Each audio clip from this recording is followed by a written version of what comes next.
Bonjour à tous et bienvenue mes amis. 30 ans, 30 ans de réclusion requise donc contre Cédric Jubilard depuis hier, tout le monde le sait. Et évidemment, vous pouvez vous en douter, ça en fait des centaines et des centaines de réactions sur les réseaux sociaux où j'ai tout vu. Mais avant d'y venir, je voudrais quand même rappeler, surtout aux rageux, je ne dis pas qu'il n'est pas coupable.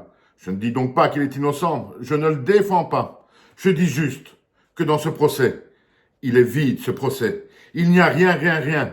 Il n'y a même pas de corps. On ne sait même pas si la présumée victime, Delphine Jubilard, est décédée ou non. Voilà. Et donc, les réactions dans tous les sens.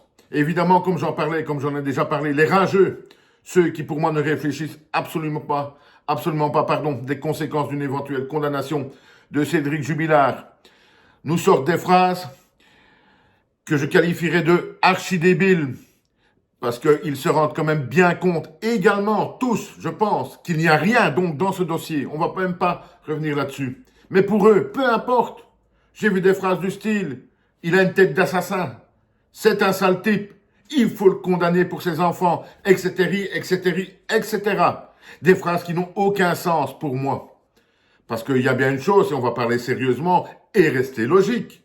Si Cédric Jubilard est condamné à 30 ans dans ce procès, comme on le dit et comme tout le monde le sait, absolument vide, même pas de corps, même pas de certitude que Delphine Jubilard est décédée, ne l'oublions quand même pas. Mais s'il est condamné dans ces conditions-là, alors on va devoir rester logique pour la suite des événements, pour la suite des affaires criminelles.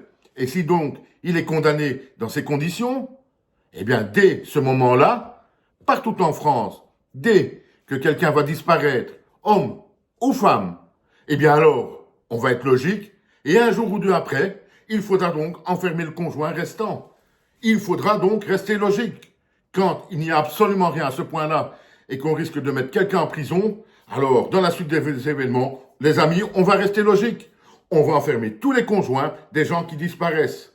Eh bien, tant pis si on les retrouve 1 mois, 2 mois ou 3 mois après.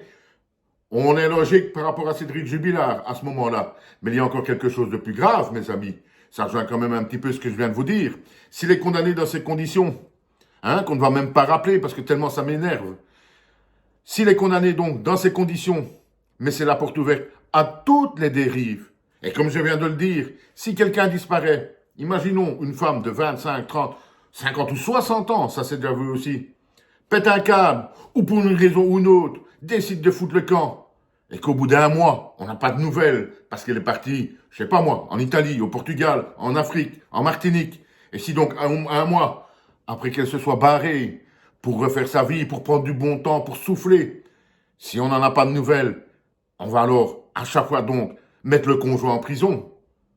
Ça va être des dérives monumentales, on se rend même pas compte de ce que l'on risque.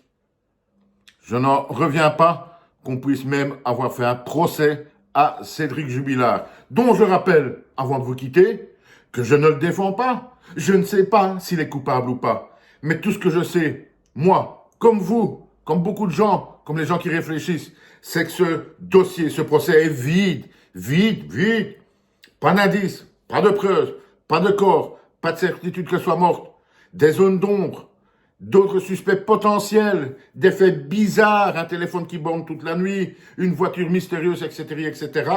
Et on va peut-être donner 30 ans à Cédric Jubilard. Eh bien alors, surveillez votre conjoint, parce que si ça lui prend de se barrer pendant 1 semaine, 2 semaines ou 3 semaines, mes amis, normalement, à ce moment-là, soyons logiques, il faudra également vous enfermer, vous, le conjoint restant. Merci, au revoir et à bientôt. Et dites-moi en commentaire ce que vous en pensez.